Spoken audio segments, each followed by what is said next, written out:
Hi అండి. ఈరోజు మీకు నేను మరొక పాతకాలం వంట బెండకాయ వంకాయ గుమ్మడొడియం పులుసు చూపిస్తున్నానండి. ఇదైతే నిజంగా ఎక్సలెంట్గా ఉంటుందండి. ఏ వంటైనా ఎక్సలెంట్గా ఉంటుందని చెప్తున్నాను అనుకోకండి. ఒక్కసారి నేను చేసే పద్ధతిని మీరు చూసి మీకు నచ్చితే ఫాలో అవ్వండి. చాలా టేస్టీగా ఉంటుందండి. అవైతే శనగ పలుకులు తీసుకున్నాను కదండి, చిన్న కప్పుతో కప్పు వేయించిన శనగ పలుకులండి. అవి నెక్స్ట్ కొంచెం ఒక 2-3 బొట్టలు చింతపండు, ఒక టమాటా వేసి పులుసు కోసం నానబెట్టుకుందామండి. ఏదైతే దేంట్లో పులుసు చేసుకోవాలో ఆ గిన్నె పెట్టుకొని దాంట్లోనే 2-3 స్పూన్లు ఆయిల్ వేసుకోవాలండి.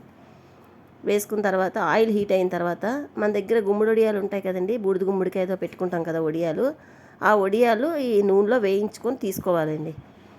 మీకు బూడిద గుమ్మడికాయ వడియాలు లింక్ కావాల్సితే పెడతాను దీంట్లోని కామెంట్ సెక్షన్లోని చూడండి.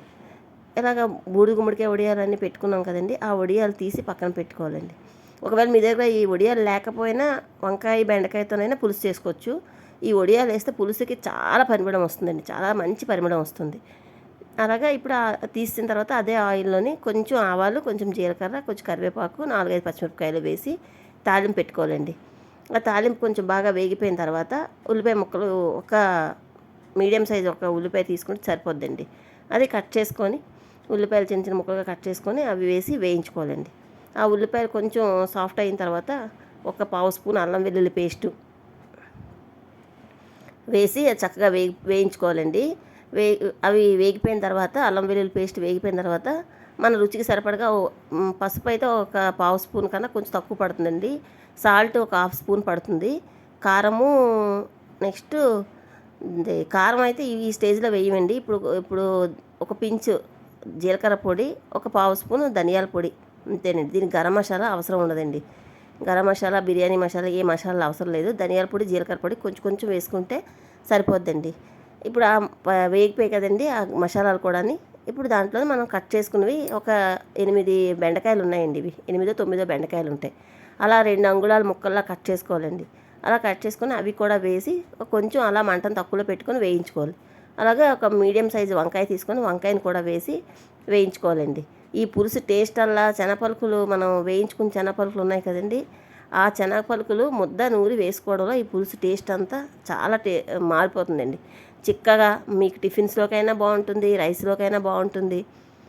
ఇలా వంకాయలు బెండకాయలు ఆ నూనెలో కొంచెం మగ్గిన తర్వాత మనం అప్పుడు ఈ ఆల్రెడీ చింతపండు టమాటాలు నానబెట్టుకున్నాం కదండి, అది గట్టిగా పిసికి పులుసు తీసుకొని ఆ పులుసు ఆ ముక్కలు వేగిపోయి కదండి, ఆ ముక్కల్లో వేసుకోవాలండి.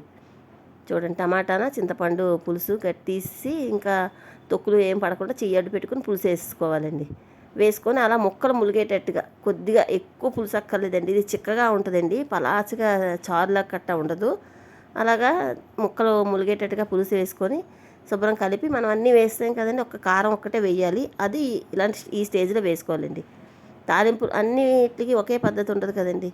ఇప్పుడు కొద్దిగా వాటర్ వేసుకొని అలా ముక్కలు ఉడకడానికి సరిపడగా వాటర్ వేసి ఇప్పుడు ఆల్రెడీ మనం వేయించుకున్న గుమ్మడికాయలు ఉన్నాయి కదండి, అవి కూడా వేసేయాలండి. ఈ గుమ్మడికాయలు మీ దగ్గర లేకపోయినా ఏం ప్రాబ్లం లేదండి. వంకాయ బెండకాయతో సేమ్ యాజ్ టీజ్గా ఇలాగే పులుసు చేసుకోండి. అది పులుసు మరుగుతుంది కదండి, మరిగినప్పుడు మన కారం ఎంతైతే తింటామో అంత కారం వేసుకోవాలండి.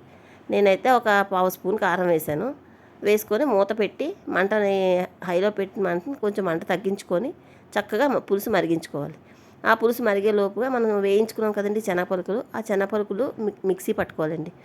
ముందు పొడిలా ఆడుకొని ఆ తర్వాత కొద్ది వాటర్ వేసి లూజ్గా పలచగా చేసుకోవాలండి. చూసారా, అలాగ మెత్తగా రుబ్బుకోవాలి పలుకులన్నీ. ఇప్పుడు పులుసు మరిగిందండి, వంకాయ బెండకాయ కూడా ఉడికిపోయింది, గుమ్మడి ఆల్మోస్ట్ ఎలాగో ఉడికిపోద్ది, చాలా తొందరగా ఉడికిపోద్ది.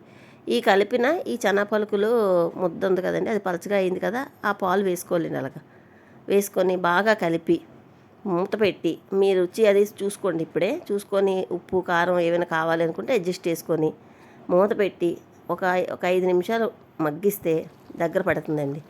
పలుకులు ముద్ద పెట్టాం కదండి, దగ్గర పడుతుంది. ఇదైతే నెక్స్ట్ లెవెల్లో ఉంటుందండి, చాలా బాగుంటుందండి. ఇది మన అమ్మమ్మ వాళ్ళ ఇంటికి సెలవుల్లో వెళ్ళేటప్పుడు తయారు చేసేవారండి. ఇందులోనే మనకి నాన్ వెజ్ తినేవాళ్ళు ఉంటే ఆ గుమ్మడొడియాల ప్లేస్లో ఎండి చేప ముక్కలు ఉంటాయి కదండి, నెత్తళ్ళు కానీ ఎండి నెత్తళ్ళు కానీ ఏవైనా వేసుకోవచ్చు. అప్పుడు అది పులుసు ఆ విధంగా రెడీ చేసుకోవాలండి. చిక్కగా అన్నంలో కలుపుకున్న ఇడ్లీలోకి దేంట్లోకైనా చాలా బాగుంటుందండి. కారం కారంగా, తీయగా, పుల్లగా భలే ఉంటుందండి. తీపి ఎందుకు వచ్చింది అనుకుంటున్నారు? బెల్లం పంచదార వేయలేదు. శనగపలుకులు ముద్ద పెట్టాం కదండి, దానివల్ల తీపిగా అనిపిస్తుంది. సో ఇదేనండి వంకాయ బెండకాయ గుమ్మడికాయ పులుసు మన పాత స్టైల్లోని. నా వీడియో మీకు ఎలా అనిపించిందండి? నచ్చితే ఒక్క లైక్ చేయండి. ఒకవేళ మీరు కానీ ట్రై చేసి మీకు ఎలా కుదిరిందో కామెంట్ సెక్షన్లో కామెంట్ చేయండి. థ్యాంక్ యూ ఫర్ వాచింగ్ అండి. బాయ్ అండి.